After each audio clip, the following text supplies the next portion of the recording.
ମୁଁ ମୁଁ କୁଆଡ଼େ ଯିବି? କାହାର ଅପେକ୍ଷାରେ ରହିଛି? ଆକାଶର ଭାରାକ୍ରାନ୍ତ ଦୃଷ୍ଟିକୁ ଚାହିଁ ମୁଁ ଅଟକି ଯାଇଛି। ଯାହା ସବୁରି ପକ୍ଷରେ ସମ୍ଭବ।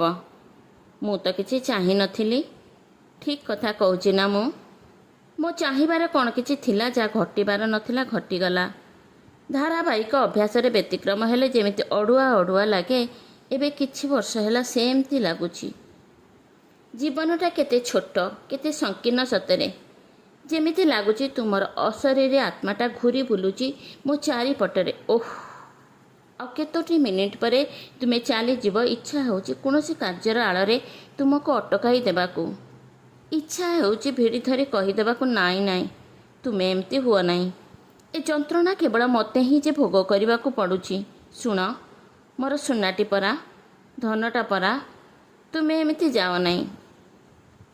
ଜିନା, ଏଠାରେ ତ ତୁମକୁ କେହି ଡିଷ୍ଟର୍ବ କରୁନାହାନ୍ତି। ତୁମେ ତୁମ ମନ ଇଚ୍ଛା ପଢ଼ିପାର, ଶୋଇପାର, ବଗିଚାରେ ବୁଲିପାର, ରେଡ଼ିଓ ଶୁଣିପାର, ଚାହିଁଲେ ଅବଶ୍ୟ ସିନେମା ଥିଏଟର ଦେଖିପାର। ମୁଁ ଜାଣିବାରେ ଏଠି ତ କିଛି ଅସୁବିଧା ନାହିଁ। ହଁ, ବାସ୍ତବିକ ଅସୁବିଧା ଯେ ଏଠି ଦେଖେଇ ଦେବାକୁ କିଛି ନାହିଁ। ଆଉ ସୁବିଧାର ସମସ୍ତ ହିସାବ ନଥିପତ୍ର କହି ତ ହେବ ନାହିଁ, ବୁଝେଇ ହେବ ନାହିଁ। ଏହାର ମାନେ କ'ଣ? ଅଥଚ ପ୍ରତି ମୁହୂର୍ତ୍ତରେ ତିଳ ତିଳ ହୋଇ ଦଗ୍ଧ ହେଉଛି ମୁଁ। ଜୀବନର ସମସ୍ତ ସମର୍ପଣ କରି ଯେଉଁ ଲୋକକୁ ମୁଁ ନିଶ୍ଚିନ୍ତ ହୋଇଥିଲି, ଏବେ ସେ ଲୋକ ମୋଠାରୁ ମୁକ୍ତି ନେଇଗଲେ ଅନେକ ଅସହ୍ୟ ଯନ୍ତ୍ରଣା ମଧ୍ୟରେ। ଏହାଠାରୁ ଅଧିକ କିଛି ଆଶା କରିବା ନିରର୍ଥକ।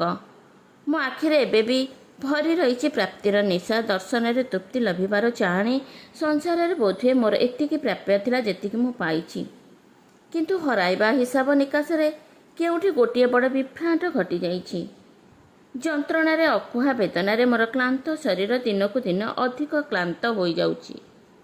ଅପରକୁ ବୁଝାଇବା ଯେତେ ସହଜ, ନିଜ ପାଇଁ ନିଜ ପାଖରେ ସେତିକି ଦୁର୍ବୋଧ୍ୟ ଆଉ ଭାଷାଶୂନ୍ୟ ମୁଁ ହୋଇଯାଇଛି। ନା, କେତେଦିନ ଏମିତି ମୁଁ ନିଜକୁ ନିଜେ ବୋହି ଚାଲିବି?